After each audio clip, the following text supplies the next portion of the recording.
Dear chess friends, this is Štěpán Žilka. In this video I will show you game of Nihal Sarin. It's currently number 4 in category under 18, so good adapt for our Rising Stars series. And it will be game against Aryan Golami from Olympiad under 16 years 2017. So let's go for it. Nihal Sarin having black pieces, go for some queens in the end, but white meets it with a popular London system. This London system is usually followed by this pawn structure h3, so that the bishop can hide on h2 in the case of knight h5. So this is a it's very popular for white. It's just easy to play. And this is a pretty challenging variation from black. On the other hand, just not yet committing the pawn to d5. Nihal played just d6 to also keep some options to have moves like e5, e4, which I think it's the most challenging approach against this London system. a6. So just some normal game developed here. Just both sides are just making their forces better. So development continues, and now already some direct play starts to happen. So white has two pawns against one, which can be potentially even weak. But the black has some counterplay on this diagonal, this beautiful square for knight, for bishop, and potentially this g2 can be a good target for some future attack. So queen b1, queen is running from the c file because rooks will be there better. Also the queen can get on to a7, which is good because it's protecting the weakness and it's attacking opponent's weak pawns.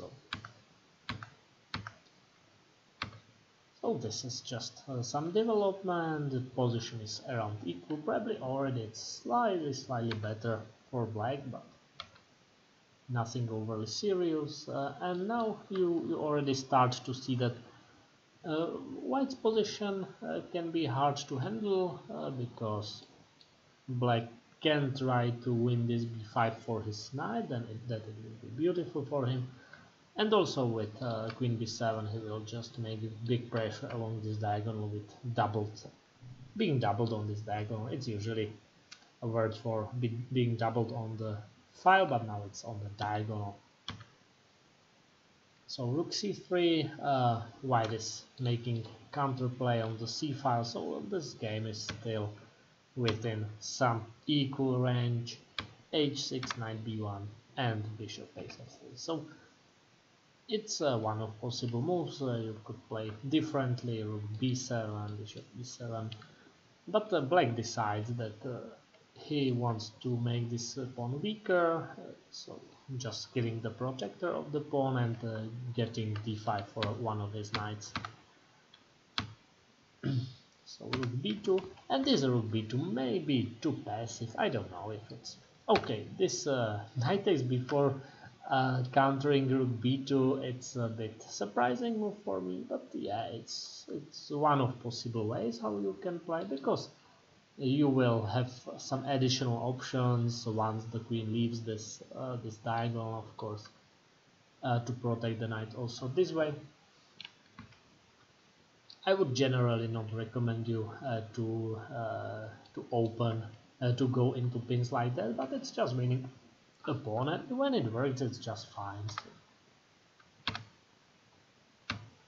So knight a3, knight d5, so some additional protector comes. Black is already intending to leave the file, so bishop f1 happened. There was probably a better way to play some rook b1 and asking black if he really likes this pin along the b file. For example, let's check variation like this. If you make this move, there's possibility like bishop takes a6, for example. Yeah, one of so this knight on b4, but it's challenging. It's obvious that he just wanted to challenge his opponent to play for just aggressive chess and for win. So taking the material is usually a very aggressive approach, because with extra material you are just threatening to win the game. So the opponent must be precise, he must make good moves. So it's just forcing a very hard game. Queen g5, b1, knight c6, and we are still within equal range, because white has sacrificed or lost or sacrificed somewhere in between. Probably sacrifice is better word, because it's just equal, so it's just fine. And he still has this two beautiful rooks on the b file, his control. Now making it to the 7th rank. And also having in mind that this bishop can attack a6 pawn, so just a very good game from both opponents. Okay, they are both rated around 2500 at the time of the game, which under 16 years it's of course a very beautiful rating. It's just incredible, but they are just best in the world, so it's possible. So exchange and queen d1. There was some option to take it, but anyway, black would have some tricks connected to various things, maybe queen f6 and winning this pawn. A lot of options, but queen d1, it's just protecting c1 square, which seems logical.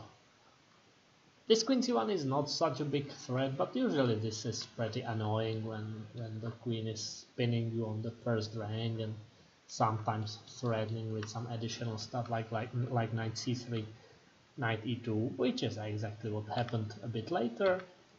Knight c3 and queen f3. Now this is this seems like a blunder, something white had to miss, or otherwise this hardly makes sense, because it's queen c1 could happen anyway, and white just gave up to tempi, and now the game will start to go really the wrong direction. Knight takes d4. Another option was just to stop everything, just making rock solid formation with d5, bishop b4, and playing this only later, because this still allows white to make some initiative against your king. So my preference would be certainly more pointed towards the d5 move, just killing the activity of the queen completely, and then with no counterplay I would just feel very confident to win the game. But this is of course also possible. Now it's important that the knight is protecting the bishop, as otherwise there would immediately come some check on e2, winning the piece. Now it's just, and this is the point, that after queen d3 you have somewhat a weakened king, and there's also this runner with 3 moves within reaching the queen, so you must be much more careful now. f5, and this actually is according to engine equal after g4. So black's play, black just made this one decision of this not stopping the queen from getting. It's just giving unnecessary counterplay against your king, and this is probably the only wrong spot in this game of black, but it's just normal that such things happen. Bishop g5, of course, targeting the knight, protecting the bishop on f1 is very important. So f4 happened, bishop takes, and now, even though this one it's really close to queening, and you certainly must calculate with him, it's actually now working pretty well. Knight e2, and it's just over, just winning ton of material without white actually queening. So I would say this was a very challenging game of Nihal, just within, I don't know, in his 15 or what age was him in this time. I think this is very high level game for a young player like that, and also this aggressivity, this double-edged decisions like knight takes b4. It's showing that he's driven by a lot of energy, wants to play tough chess, hard chess for his opponent, and this is exactly what we saw. His opponent played a very good game, I would say, all the time keeping the dynamics with this unequal material being pawned down, and only later some mistakes happened from both sides, I would say. So this is our number 4, Nihal Sarin. This is everything to the video, so thank you for watching and see you next time.